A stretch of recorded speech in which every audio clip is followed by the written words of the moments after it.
कृपा आशीर्वादाने भगवान मारुतीरायाच्या दरबारामध्ये पुण्यपत्तनम अशा मासामध्ये ज्याला अधिक मास म्हटलेला आहे, ज्याला पुरुषोत्तम मास म्हटलेला आहे, अशा पवित्र वेळेमध्ये चालत असलेलं हा अखंड हरिनाम सप्ताह, ग्रंथराज ज्ञानेश्वरी पारायण तथा श्रीराम कथा ज्ञानज्ञ सर्व भादा ग्रामस्थांच्या वतीने आणि रामचरित मानस कमिटीच्या वतीने दर 3 वर्षानंतर जो पुरुषोत्तम मास येतो, त्या पुरुषोत्तम मासामध्ये दरवर्षी दर 3 वर्षानंतर या कथेचं आयोजन असतं। या वेळेला ही कथा माझ्याकडे आलेली आहे। रामचरित मानस श्रवण करण्यासाठी आपण सगळेजण इथे आलोय। जे रामचरित सगळ्यांना पाठ आहे, जे रामचरित प्रत्येकाला माहिती आहे, तेच रामचरित्र आपण काय ऐकायचं, काय कारण आहे? कोणाला माहिती नाही राम आणि लक्ष्मण कोण होते। लहान मुलाला जरी विचारलं तरी उत्तर देते, कोण होते राम आणि लक्ष्मण? राम आणि लक्ष्मण कोण होते? भाऊ होते ना। राम प्रभूंची सीतादेवी कोण होती? पत्नी होती, सगळ्यांना माहिती।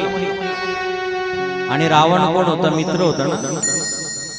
कोण होता रावण?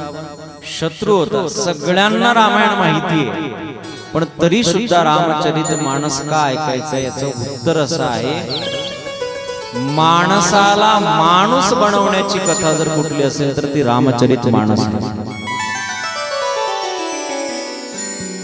कलियुगामध्ये, आजकालच्या या युगामध्ये कुसंगाचा पाऊस पडतोय। अशा या कुसंगाच्या पावसापासून वाचून माणसाला माणस पण यावं आणि तो माणसासारखा जगावा, याच्यासाठी ज्या चरित्राची गरज आहे ते रामचरित मानस आहे। म्हणून त्रेता युगामध्ये झालेल्या रामचरित मानस या ग्रंथाचा आज आपल्याला इथे श्रवण करायचं आहे।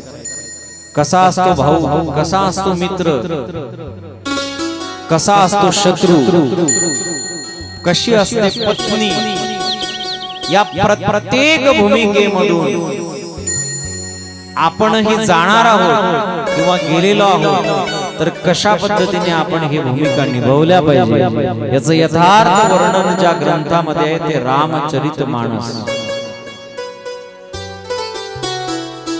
त्रेता युगामध्ये झालेली कथा आजही आपल्याला ऐकण्याची इच्छा होते ना, हेच त्या ग्रंथाचं विशेषत्व आहे। कालचा पेपर आपण आज वाचत नाही, वाचता का तुम्ही? दुसऱ्या दिवशी रद्दीमध्ये टाकला गेला। या मॉनिटरला आवाज कमी करा, माझ्या मोबाईलचा कीबोर्डचा। कालचा पेपर आपण आज वाचत नाही,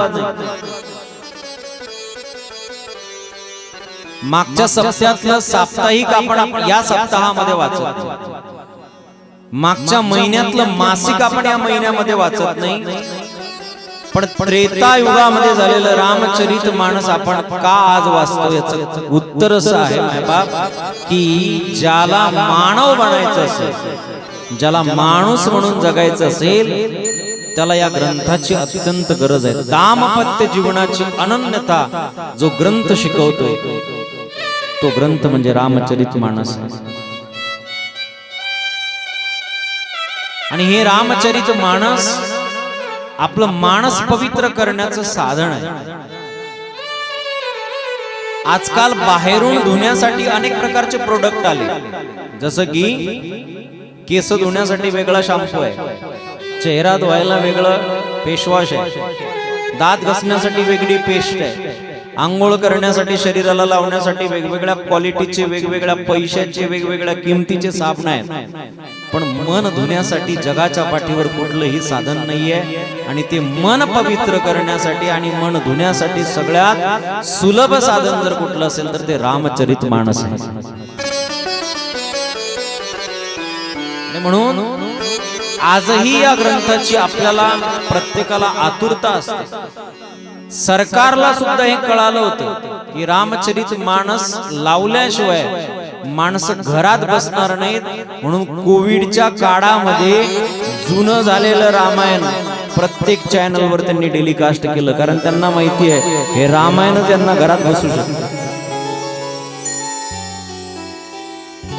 रामानंद सागरांचे तर अनेक अनन्य साधारण उपकार आहेत की त्यांच्या उपकाराने आपल्याला रामचरित मानस कळलंय, आणि तेच रामचरित मानस आपल्याला ऐकायचंय। सर्व कमिटीने यावर्षी अधिक मासाच्या निमित्ताने, पुरुषोत्तम मासाच्या निमित्ताने आपण सगळेजण एकत्रित झालो। ज्या मासामध्ये ही कथा सुरू आहे तो अत्यंत पुण्य, पवित्र आणि उत्तम मास मानलेला आहे। 3 वर्षानंतर हा एक महिना येतो, ज्याला मलमास म्हणतात, ज्याला पुरुषोत्तम मास म्हणतात, आणि काही काही भागामध्ये अधिक मास म्हणतात, आणि हेही नाही कळलं तर आपल्या मराठवाड्यामध्ये त्याला धोंड्याचा महिना सुद्धा म्हणतात। असा पवित्र महिना आहे, आणि या पवित्र महिन्यामध्ये पंचमीच्या तिथीपासून तर एकादशी पर्यंत आपण ही कथा श्रवण करणार आहोत। निश्चित आपण भाग्यवान आहोत, कारण मायबाप हा असा टाइम आहे की या वेळेमध्ये तुम्ही कथा ऐका, तुम्ही भगवंताचं भजन करा, भगवंताचं चिंतन करा, देवाची कुठलीही क्रिया करा, त्याचं पुण्य 10 पटीने प्राप्त होतं। ही मी नाही सांगत, पद्मपुराणामध्ये वेदव्यासजी महाराजांनी शौनकादिक संतांना, सूतजी महाराजांना, सगळ्यांना या पुरुषोत्तम मासाचं, अधिक मासाचं महत्व प्रतिपादन करताना सांगितलेलं आहे। तुम्ही जीही क्रिया करणार त्या क्रियेचं 10 पटीने पुण्य तुम्हाला प्राप्त होतं अधिक मासामध्ये। अधिकस्य अधिकम फलम। एरवी एक राम म्हटलं तर एकाच रामाचं पुण्य, पण अधिक मासामध्ये एकदा राम म्हटलं तर 10 राम म्हणण्याचं पुण्य। कारण हे वरदान भगवान विष्णूने पुरुषोत्तम मासाला दिलेलं आहे। वैज्ञानिक दृष्ट्या जर विचार केला तर पुरुषोत्तम मास कसा तयार होतो?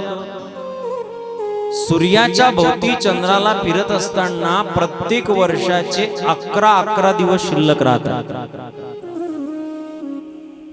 त्याची गती कमी असल्यामुळे 11 दिवस शिल्लक राहतात, म्हणून 11 3 वर्षाचे 11 गोळा झाले की एक नवीन महिना तयार होतो, त्याला म्हणतात अधिक मास। काही भागामध्ये त्याला मलमास सुद्धा शास्त्रामध्ये वर्णन केलेलं आहे। मलमास का म्हटलं गेलेला आहे? कारण याच्यामध्ये 33 दिवस चंद्रमा तिथे राहत नाही, आणि तो राहत नाही म्हणून त्या अनुषंगाने अनेक प्रकारचे रोग येतात। पाठीमागच्या अधिक महिन्यामध्ये, पाठीमागच्या पुरुषोत्तम मासामध्ये जर आपण विचार केला, श्रावण अधिक आला होता 3 वर्षापूर्वी, तेव्हा डोळे येण्याची जास्त भीती लोकांना, म्हणजे बऱ्याच गावामध्ये आले, साथीचे रोग वगैरे येणं, कारण हा मलमास आहे। पण एकदा भगवान विष्णूंजवळ लक्ष्मी मैया बसलेल्या होत्या, आणि लक्ष्मी मैया बसलेल्या असताना त्यांना सुद्धा या पुरुषोत्तम मासाचं महत्व सांगू लागलेले आहे। लक्ष्मी मैयाने विचारलं, का हो तुमचं नाव त्या महिन्याला का दिलंय तुम्ही? सगळे जण म्हणतात म्हणे तो पुरुषोत्तम मास आहे, पुरुषोत्तम मास आहे, तुमचं नाव कसं काय दिलंय? तेव्हा भगवान विष्णूने लक्ष्मीला सांगितलं, अगं लक्ष्मी, या 11 दिवसाने 33 दिवस निघाल्यानंतर तो एक मलमास म्हणून सगळीकडे प्रसिद्ध झाला,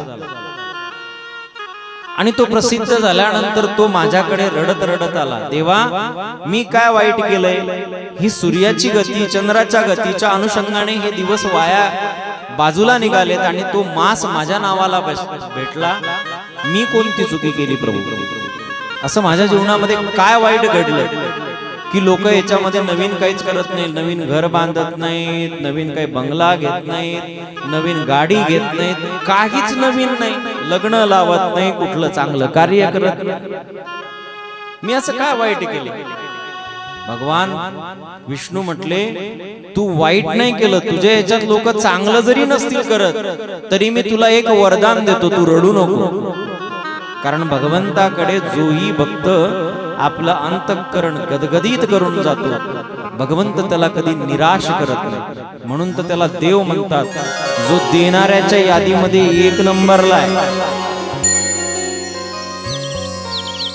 भगवान म्हटले तू काळजी करू नको, तुला नाव नाही ना, तुला मलमास म्हणून हाका मारतात ना, तू काळजी करू नको, मी तुला माझं नाव देतो. म्हणून भगवंताने त्या मलमासाला आपलं नाव दिलंय पुरुषोत्तम.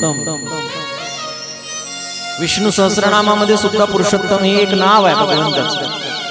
भगवंताने त्याला नाव दिलंय आणि नुसतं नाव नाही दिलंय तर भगवंताने त्याला वरदान दिलं, तुझ्या या 33 दिवसामध्ये, या पुरुषोत्तम मासामध्ये कोणीही तीर्थयात्रा करू दे, कुठलंही कथाश्रवण करू दे, कुठलंही पुण्य काम करू दे, त्याला एरवी केल्यापेक्षा 10 पटीने अधिक पुण्य प्राप्त होईल. म्हणून त्याला अधिक मास सुद्धा नाव पडलं.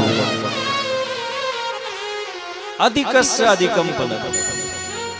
समजा एखाद्या कंपनीमध्ये किंवा एखाद्या शेतकऱ्याकडे तुम्ही कामाला गेला असाल आणि तो एरवी तुम्हाला 300 रुपये रोज देत असेल, पण त्याने एक दिवस असा ठेवला की त्याने सांगितलं की मी आज 3000 रुपये रोज देईल, फक्त आज सगळ्यांनी ज्याला यायचं त्यांनी कामाला या. 3000 रुपये रोज 10 पटीने जर रोज जास्त मिळत असेल आणि तुम्ही असं म्हणणार का माझे हातपाय दुखतात, मी काही जाणार नाही.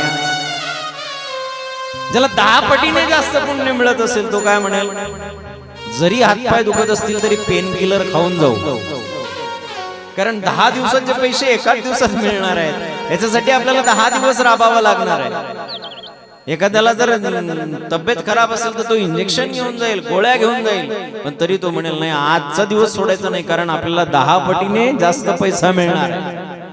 मग जर 10 पटीने जास्त पैसा मिळणाऱ्या अपेक्षेने माणूस काम करत असेल तर तसं 10 पटीने जास्त पुण्य प्राप्त होत असेल तर माणसाने या महिन्यामध्ये परमार्थच केला पाहिजे. परमार्थच केला पाहिजे.